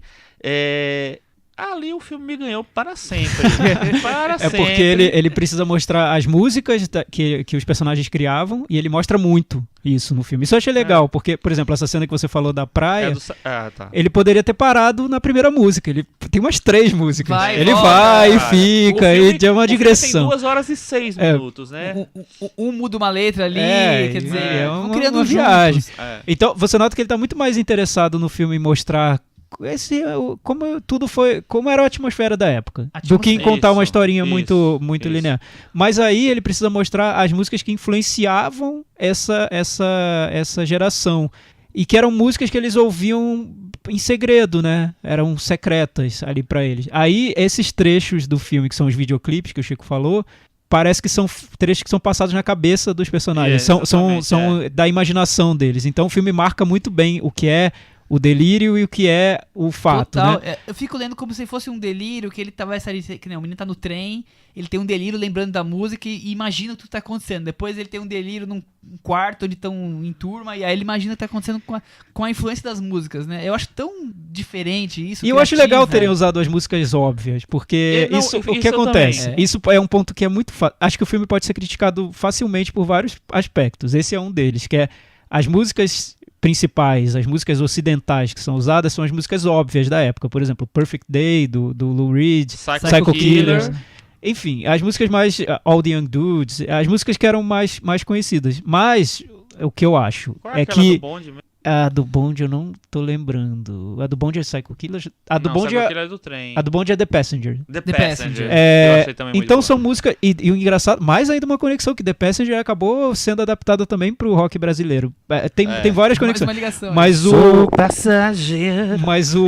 você vê como ele usa essas músicas mais óbvias porque eram as músicas óbvias que influenciavam aquelas isso. pessoas. Eu questionei Eles não isso conheciam quando as eu músicas tava- mais obscuras, né? Ah, pô, mas ele vai justamente nessa música e depois você diz, claro que ele vai nessa música. Era essa a música que despertou essas coisas nessas Mas o pessoas. legal Foi é o que ele- chegou nele. Mas o legal é como ele transforma essas músicas, porque você vai esperando ouvir a versão original ou uma versão mais bem cuidada. Não, ele A própria. ele acaba com as músicas, né? Ele coloca, numa delas é uma personagem, uma velhinha que canta a Cantando e música. dançando. Outra a música tá toda deformada, As no, crianças. como ela chega nessa realidade É. soviética, né? E eu acho interessante que. Eu não acho que não são em todas, porque ele não tá em todas as cenas. Mas tem. Pelo menos na primeira, isso é muito marcante, porque tem um personagem, né? Que ele é transformado quase como um narrador da situação, do delírio Nesses ali. momentos, E aí volta e ele é um personagem normal do filme. Entendeu? Isso eu achei muito legal. Pegar esse personagem, transformar nisso, e ele nem é um personagem principal, né? Ele é um. Ele só funciona pra um essas partes. coadjuvante. O resto tá E aí sempre ele volta É. ali com uma pessoa da galera. É um filme muito inventivo nesse É, ponto. eu acho E trazer. E assim, você tem o rock, como o Thiago falou, o rock tem tanta fama dessa coisa alucinada, sexo, drogas e rock and roll. E ali eles estão só com a atmosfera da descoberta. Eles nem podiam, né? Não nem tinha podiam, como, nem era uma podiam. coisa tão fechada. E ao mesmo tempo eles conseguem essa liberdade em cima desses pontos, como essas cenas de delírio. Quer dizer, o filme vai buscar de outra forma coisas além do cotidiano normal, como uma forma de expressão, né? Para quem tá assistindo. Exatamente. Vamos pro Metavaranda? E aí, Chico Firman? Eu vou dar nota 7,5. Thiago Faria? Eu vou dar 8. Eu vou dar 7,5. Olha, o verão ficou Michel deu cheio. 7,5, foi o Nossa, melhor gente, filme do Nossa, ano. foi muito surpreendente pra mim, Michel, sua reação. Eu não estava Eu esperando, realmente, tava com muito né? medo, Eu vim realmente com medo. embarquei. Eu achei o filme, assim, muito surpreendente. Gente, eu quero saber depois o seu top 5 qual é do ano. É, tá nele, com certeza. Mas assim, Olha fazendo só! a ressalva aqui, é porque o Michel também conhecia a banda e tudo mais, já antes. tava um pouco... Mas eu não então, conhecia tanto, gente. Eu É. ouvi no Spotify umas 10 vezes. Foi Mas só é- isso. Eu mas não não- tinha pesquisa talvez não sobre seja- personagem. 10 vezes. talvez não seja um filme tão fácil pra quem não Não gosta é. desse assunto e tudo mais. Mas me Gostar de surpreendeu rock muito... ajuda. Porque eu acho que é um filme muito vibrante mesmo. Eu acho que essa é a palavra, eu tô repetindo, mas é essa a palavra. Eu não esperava isso de um filme assim, de um filme de um diretor que tá preso e concluiu esse filme preso, numa situação deprimente, e fez um filme que é pra você sair do cinema mais sonhando do que deprimido. É um filme que conta a história de um personagem saindo do óbvio. Eu acho que isso já é o primeiro ponto muito positivo. É sair do... contar a historinha. Ele tá ali, você entende o personagem, você capta o personagem sem saber como é que é a relação com o pai, com a mãe, sem saber a família, escola. Dentro daquela cena, dentro do que tem, você consegue captar as angústias, as aflições, os desejos, tudo mais daquele personagem. 77 do Metavaranda. Olha, Nossa, tá muito bem. top quanto do ano, sei do lá. ano deve ser 3, 4 aqui na nossa Caramba, listinha. esse sim, hein? Vamos pras recomendações, Thiago Faria. Então, vou recomendar, claro, o livro que o Chico me deu de presente. Sim, recomendar primeiro, fiquem amigos do Chico, porque ele vai dar livros de presente. Bons livros. Esse é um Grande exemplo. Essa é a primeira recomendação recomendação. A segunda é o livro em si, que é do Michael Benson, sobre o 2001. Eu recomendo. Pra mim tá sendo uma surpresa, tô achando uma delícia. É muito legal ler livros sobre assuntos que são do nosso interesse, porque a gente acaba devorando rapidamente. Facilmente. Outra indicação, um pouco menos óbvio, eu acho, que é um seriado novo que estreou na Netflix, que é uma espécie de Masterchef da Netflix, chamado The Final Table. É assim, a série, a ideia, eu acho, é mostrar como a Netflix se tornou poderosa no mundo inteiro e está dominando a todos nós. Porque é uma espécie de Masterchef global, mundial. Nossa. Eles pegaram chefes de todo o planeta para competir entre eles, chefes muito bons. E cada episódio é sobre a gastronomia de um país. Então, em cada episódio tem o chefe do país de origem, convidados do país. Então, você assiste aquela série e imagina, meu Deus, o mundo do entretenimento foi dominado realmente pela Netflix e eles agora estão jogando isso na nossa cara, como eu já disse em outros momentos. O que eu acho que para quem gosta desse tipo de programa, é bem legal. É meu fraco, é meu guilty pleasure favorito, reality show de gastronomia. Mas o que eu achei legal nesse programa é que os chefes, eles disputam em duplas e são chefes que, em muitos casos, são amigos.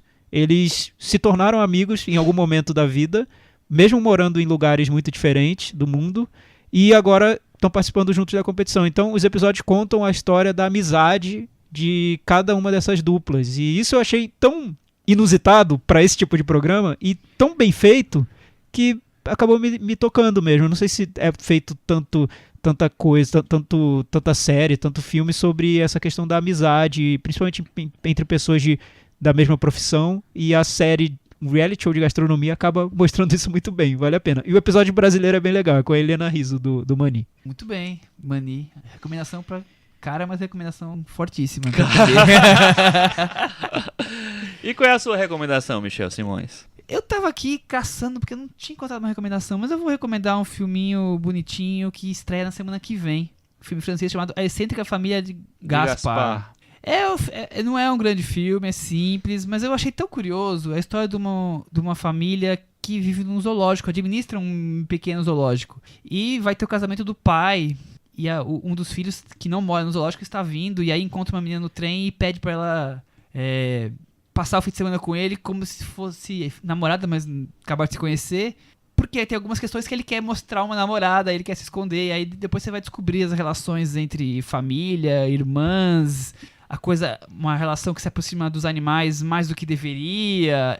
É um filme curioso. Eu achei que Essa daí eu achei inesperado. mexeu com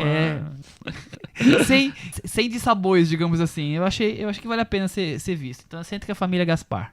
Eu tenho 2 recomendações. Na verdade, assim, eu tô em processo ainda. Eu estou vendo uma série Opa! Série. de terror. Que é Nossa, eu nunca sei como ficou a tradução. Maldição da Residência Hill? A Maldição da Residência Hill, que tá no Netflix. Você viu? Então, eu vi só o começo ainda, O já tô Thiago- vendo. O Thiago falou um pouquinho, mas a viu, Cecília né? recomendou. Ah, legal. No dia que você não estava. tava. Eu vi os 3 primeiros episódios, assim. O diretor é o Mike Flanagan, que é um diretor que eu gosto muito, um diretor de terror, acho que talvez o melhor hoje em dia americano. E eu acho muito legal como ele pega o conceito da Hill House, que tem um filme dos anos 50, né, que desafiou do além. Teve uma refilmagem horrorosa nos anos 90, e ele pega o conceito da casa mal assombrada e liga a história de uma família. E não é uma história de uma família secular, assim, é uma família que teve lá, sei lá, uns 10 anos e tal, e hoje sofre as consequências de ter morado lá. Então, cada episódio é meio que focado num personagem, pelo que eu entendi, assim, vai desenvolvendo um personagem. São 5 filhos, e tem os pais, né? E ele ele tem umas cenas muito pontuais de terror e tem um drama muito bem dirigido, muito bem interpretado. Tô gostando muito do resultado, vou acompanhar. Todo mundo já deve ter visto, né?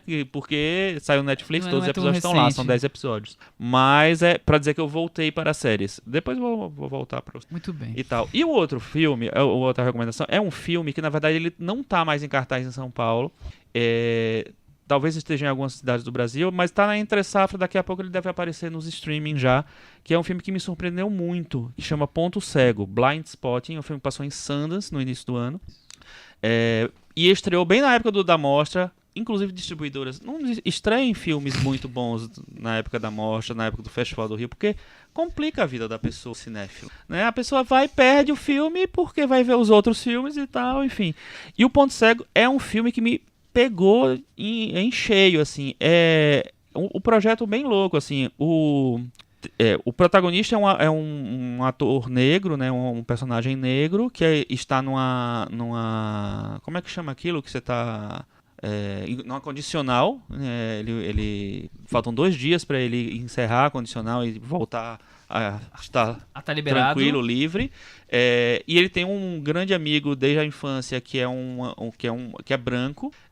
Então eles é um filme que tem uma coisa de brother, de parceria muito grande, tem muita comédia, tem uns diálogos que você acha que ele vai migrar para uma coisa meio Tarantino, né? Uns diálogos inteligentes, que tem umas citações pop também e tal.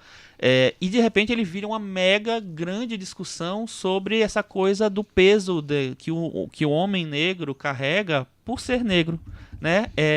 Isso é muito assim, não é um filme totalmente sobre isso, e apesar de ser totalmente sobre isso, mas ele vai se revelando aos poucos. E a maneira como ele chega nisso é completamente nova. Quem escreveu o roteiro são os próprios atores principais, os 2. E o filme é dirigido por um diretor estreante, que é latino, que é o Carlos Lopes Estrada, que fez algumas coisas na TV, fez bastante curta.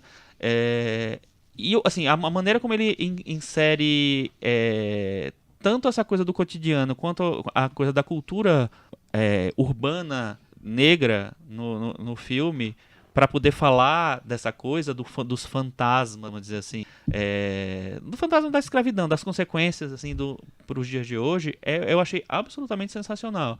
É um dos melhores filmes do ano, eu acho. E a gente conseguiu... E passou meio despercebido, né? Porque veio numa hora meio ingrata. Mas vale muito a pena ver. Daqui a pouco ele chega nos streamings e... Vamos ficar de olho. Vamos ficar de olho. Agora é aquele momento, né? Cantinho do ouvinte. Com o Thiago Faria. O episódio anterior foi sobre o filme Em Chamas e sobre a balada de Buster Scruggs. O Rafael Argemon, ele deixou um comentário que eu achei muito legal no nosso blog, que ele falou o seguinte, que ele gostou muito do papo sobre o filme Em Chamas, ele diz que não ficou tão sozinho por não ter gostado da cena final, eu que reclamei da cena final. Outra coisa boa dessa discussão foi dar vontade de ler o livro do Murakami, que eu acabei de comprar voltando pra casa. Então ele ouviu o comentário e comprou. E o Chico também. Olha que legal isso, olha só. Editora Alfaguara, entre em contato com a gente. Estamos influenciando pessoas vendas, tá vendo? a ler livros. Olha que legal. Ele só tinha lido Kafka à beira-mar lá em 2007. Gostou muito do livro e nem sabe por que acabou não lendo mais nada dele. Valeu por tudo.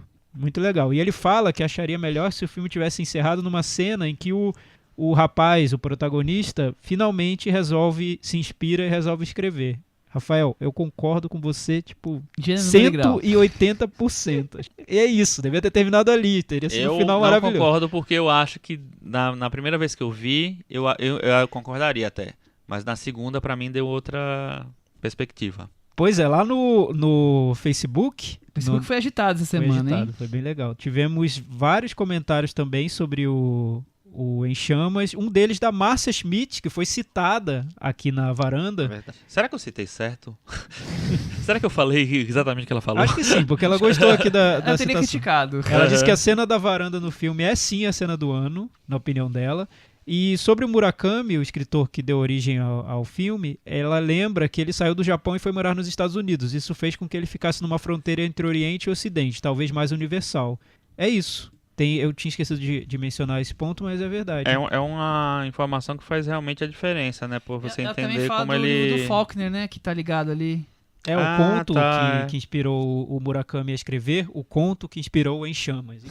E que ele é citado, o Faulkner é citado pelo personagem como o grande autor, o autor favorito dele, né? É engraçado que é citado no filme, mas não é citado no conto do Murakami. O filme realmente ele pega várias referências de vários lugares. Né? Vai além. É tipo Kubrick, né? Exato. Teve um ouvinte nosso, aliás, que falou que o filme deu um nó na cabeça dele depois da sessão, enfim, legal. Vocês ficaram com... eu fiquei pensando nisso essa semana, eu esqueci, agora ainda bem que você lembrou. Vocês ficaram com dúvidas? Sim. Na primeira sessão, sim. Aí eu li o Na conto, segunda, revi, você acha que não? e aí eu criei na minha cabeça e tá perfeito na minha Você cabeça. ainda tem com dúvidas? dúvidas, Vamos com fazer um certeza. buraco de spoiler rápido aqui? Vamos, não, Assim, sério. inesperado? É porque eu acho que vale, porque assim, é um filme... Buraco do spoiler, tá, gente? Em Chamas, rapidamente. Estamos assim. encerrando Tá, o episódio tchau. agora. Então Assim, quem não até quiser ouvir... semana que vem. Ele pra mim... Ele quem? Ele, o protagonista... O pobre ou o rico? Inhu, Vamos dividir o com o pobre e o pobre, rico. O é. pobre. Tem Ele, o pobre, o rico e a mulher menina. livre. quando a menina desaparece, né, ele vai investigar e tal, ele meio que tem uma suspeita, ele na verdade tem ele, apesar de ele ter... Ele quer acreditar que o rico fez alguma coisa. fez alguma coisa, e ele, pra mim, ele descobre que ele realmente fez alguma coisa, porque ele acha as lembranças das vítimas dele, que pra mim é um serial killer, ali no armário do banheiro. Existe aquela... No diálogo da varanda lá, ele usa a coisa da estufa, a coisa de que ninguém vai descobrir que ele vai incendiar as estufas como uma metáfora para falar dos crimes que ele comete, entendeu? E o filme vai dar várias pistas. Pra mim, na segunda vez, ficou claro isso. Sim, pra mim é isso. É isso. Acho que... E não tinha ficado claro da primeira vez pra mim, É. mas depois que eu li o conto, isso ficou... Aí ficou óbvio, mas o conto é muito menos óbvio que o filme, porque o conto não dá pista nenhuma. O personagem rico conta pro personagem pobre que ele tem esse hobby, digamos assim, O de hobby, queimar celeiros de exatamente, vez em quando, e que às vezes, quando você menos espera, um celeiro muito próximo de você pode desaparecer sem que você perceba. E aí, depois que ele conta isso pro personagem mais pobre, o personagem pobre entra numa obsessão de saber que celeiro que ele vai queimar. Exatamente. Ele corre toda a região perto da casa dele, mapeando os celeiros, Mas não encontra nenhum queimado, mas não encontra nenhum E aí queimado. fica esse mistério. E aí, depois de um tempo, os dois se encontram novamente. O personagem. Isso tem no conto e no filme. Só que o filme dá várias dicas que o conto não dá. Os personagens se encontram muito tempo depois. E o pobre fala com o rico: olha, eu procurei os celeiros e não vi nenhum celeiro queimado. Mapeei a minha cidade inteira e não vi celeiro queimado. O rico fala: nossa, você ainda está pensando nisso, nessa história que eu te contei? Talvez o celeiro esteja muito mais perto do que você imagina. E aí eles comentam sobre a história da garota ter desaparecido e ninguém se deu conta da existência dela.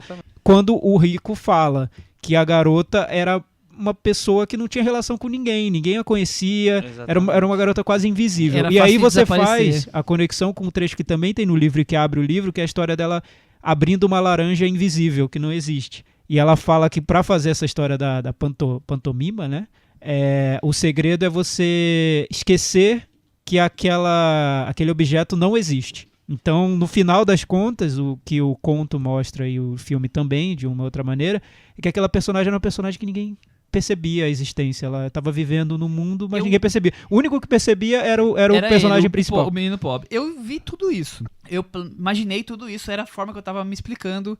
Até porque nesse momento em que o rico fala pro pobre que você ainda tá procurando isso, tá matando isso, quer dizer, era uma metáfora. Eu tava te explicando e você... Outra coisa, só não falei pra você claramente. Então como vocês explicam a coisa do pobre depois ir lá e visitar a quarto onde ela morava e tá completamente organizado, como se ela nunca tivesse vivido. Então, é porque, e a questão do gato. Então, é porque ele? o que acontece? O gato tá com o cara, o rico. O rico pegou o gato. Foi lá, arrumou o quarto da garota. Ela não viajou pra lugar nenhum, porque ele assassinou a garota, tá a mala dela lá dentro. Mas como ela é uma garota tão... que ninguém tá nem aí pra ela, ninguém sentiu deu falta falta. da garota. E ele, na obsessão dele, de psicopata mesmo que ele é, eu acho que ele tem essa mania de organização. Tanto é que a casa dele é completamente linda, incrível, Adorei tudo aquilo. perfeito, maravilhoso, né, Michel? E aí, minimalista. E aí eu acho que ele arruma o quarto da menina e ele leva o gato pra casa. Então, O gato é quase como um troféu, como Eu não tinha as pensado que coisinhas. ele tinha essa coisa da casa, pode ser. o que eu acho que acontece é que o filme ele esclarece muito o que o conto deixa subentendido. Não que a esclarece tanto, porque eu só percebi muito. na segunda Eu vez. também, mas muito. Esclarece assim. muito. Porque, imagina, deixa várias pistas. Nada disso É, tem no mas conto. Essa história do gato, das presilhas, nada. A cena do banheiro e essa fala que você tá pensando nisso ainda, acho que são a chave pra você fazer E tem uma coisa que um diálogo eu falei quando a gente teve a discussão, que é a primeira vez que o pobre vai na casa do rico, né, que a menina tá lá também, que ela fala, ele fala, não, porque isso é uma metáfora, o rico fala, né, e a menina pergunta assim, o que é metáfora? Aí ele falou, explica pra ela o que é metáfora. Então tem o filme ainda bate mais ressalva, nisso. Ele ressalta que esse conceito de metáfora vai ser importante pro filme. O que me incomoda, que me incomoda no... Você acha o didático? que é incômodo pra mim no conto é que o personagem nunca percebe. Então ele termina o conto na ignorância completa, vai viver a vida dele e não percebe. E no filme ele vai em busca de vingança. Ele só diz que de vez em quando ele sonha, tem um pesadelo com um celeiro sendo queimado. E esse pesadelo tem no filme, aliás, é interessante. Porque esse é o final do conto. Ele fala, segui minha vida... De vez em quando eu tenho um pesadelo com um celeiro sendo queimado. Mas ele não descobre, não tem a menor ideia do que aconteceu. No filme, eu concordo com essa interpretação do Chico. Eu fiquei com a impressão de que o personagem descobre e vai atrás. Ele é tomado por uma fúria tão horrível que decide resolver. Ele vai buscar a vingança. E aí você fala, acabou de ler o comentário do Agemon, que você também não gosta da cena final. Eu não gosto. Eu gosto, porque eu acho que tem tudo a ver com aquele personagem. O personagem que já vinha de violência em casa, não sofria, mas o pai tá preso. Quer dizer, ele já sempre conviveu com essa coisa bruta. E a única coisa importante da vida dele, que era aquela menina, que ele se apaixonou, foi tirada dele. E quando ele percebe isso, ele quer vingança. É que eu não concordo com o fato dele ter descoberto. Entendi. Porque acho que fica muito mais misterioso e interessante pro que é o filme, essa questão de você não perceber coisas que estão na sua cara, você simplesmente não perceber a coisa que tá na sua cara e não perceber. Mas ao mesmo tempo, Thiago, eu acho assim, apesar dele ter acontecido o final lá, eu acho que ele não tá totalmente certo na cabeça dele que aconteceu. Sim. Eu acho que ainda tem uma dúvida, porque assim, tudo é muito não, eu sutil. também acho que não tá certo. Assim, tudo bem, tá lá o reloginho dela no banheiro lá. Acho que ele descobre com o gato. Tem lá o gato, não sei o que lá, mas assim... Eu fiquei com a sensação... Não tá claro, assim. E se a menina realmente viajou e deixou o gato com o cara? E pediu pra ela não falar pro cara, sabe? Mas o que perturba muito é que eu acho muito chato ficar comparando o conto e filme, mas o filme tem tanto do conto que você acaba comparando. Mas o que perturba é como aquela garota é irrelevante pro mundo, né? Sim, sim. E foi interessante o filme ter feito a garota como uma dessas profissionais de loja que ficam vendendo produtos na frente de loja, que poderia ser qualquer um. Então é como se aquela garota pudesse ser substituída, né? Mas engraçado, eu falei isso daqui também, assim, pra mim, eu tive uma segunda interpretação da menina na segunda vez que eu vi o filme, que na primeira, pra mim, ela era aquela menina, né, pobre, e na segunda ela tem tem uma filosofia naquela personagem, sabe? Mas, A Chico, história da acho que é África. isso. É isso. É porque o que eu acho que o filme quer mostrar, e o conto também, é que aquela personagem é riquíssima. Só que Sim. ninguém tá nem aí pra ela. Aham. Então, se você Tá. tiver a chance de conversar com ela, descobrir quem ela é, você vai descobrir uma pessoa que é um mundo, que é uma pessoa muito E vai querer interessante. matar. Não, e você vai se apaixonar por ela como o personagem se Ou apaixona. querer matar. Ou querer matar, se você for um psicopata, né? Que é o caso do personagem ali. Mas voltando ao fim, o que eu acho curioso é que como ele talvez tenha ficado claro que ele realmente descobriu 100%, ele acha que descobriu, mas ficou uma coisa meio... Sabe aquele filme Amnésia do Nolan? Que no final ele comete um crime porque não é exatamente... Mas o final é o começo. Mas eu não tenho certeza. É aquela coisa de fazer justiça, mesmo que não seja a justiça que eu queria. Então eu não sei se esse cara cometeu um crime ou não, mas eu acho que é certo, eu vou lá e vou fazer, entendeu? Mas eu já acho que ele descobriu, sim. Não, o que eu acho ele tem quase certeza. O que eu mas acho não que é tem mais certeza absoluta. curioso e que traz do conto, e que eu acho que o conto sugere isso, depois eu fui reler mais uma vez e eu acho que o conto sugere isso, é que o rico queria... Ele viu no pobre uma espécie de irmandade. Ele vai se aproximando do pobre como se para levá-lo para esse mundo também, para transformá-lo num parceiro de crime. E o filme deixa isso mais claro mesmo, porque quando ele marca o encontro com o rico no final, por que o rico vai? Porque ele meio que... É como se os dois estivessem firmando uma parceria. Ele quer abraçar essa brodagem, Exato, né? exato. É como se eles encontrassem um parceiro, um outro psicopata ali, né? É porque qual a única razão que ele ia ter pra se aproximar do pobre depois que a menina Exato, desapareceu do exato. filme? Isso que eu acho interessante. é a Acho que é única um não, caminho Gente, interessante. Não, um psicopata é aquela coisa, ele quer ser descoberto, ele tem aquela acho coisa que de vai ser além. descoberto. Mas Não, acho que nesse eu caso acho que vai tem além. várias coisas, Mas assim, eu acho que faz sentido também ele se aproximar. Ele Eu fica acho que querendo não. testar pra ver se o cara vai se sabe, descobrir. É até uma maneira de afirmar a genialidade dele, de como ele faz as coisas, se tá lá do lado, e, sabe, não chegam, né, na verdade e tal. É isso aí, encerramos agora. Tá aí, Chamas, chamas. filmaço, cara. Explicadinho agora pra Que quem... detalhes. Mas você pode interpretar de outra maneira, né? Se quiser. Tanto faz. Tá liberado? Tá liberado. Depois de um episódio sobre 2001, com tantas interpretações, a gente tinha que terminar interpretando um filme literalmente, né? É isso aí, até semana que vem. Tchau. Tchau.